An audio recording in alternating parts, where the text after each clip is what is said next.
हम तोरा से इतना प्यार करत रहनी, तू हमरा के आज भुला गई। याद करत दिन जब एक फोन करत रहनी तो तू हमरा खातिर दौड़ल धूपल हमरा से मिले खातिर आजत रहलू। आज जो कहत रू जीजा हम तोरा के भुला गईनी, अगर ऐसे हुई तो कैसे हो यानी तोहरा बिना नहीं जी सकत हम। तोहरा चलते अपना बाप मातानी सबके त्याग दे रानी। जहर बना गइलू ए रानी, जहर बना गइलू, जहर बना गइलू ए रानी, जहर बना गइलू। हमरो जिंदगिया के सपना सजावल, अरे अपना जे घर तोहर डोलिया लियावल, तबे काहे दूर भइलू।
सदा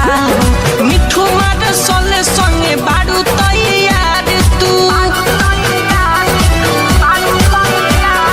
डीजे विकास संगे बारू तैयार तू धना पलो भागैलू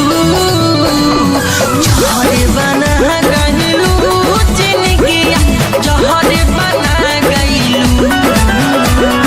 जहर बना गइलू जिंदगी जहर बना गइलू हाय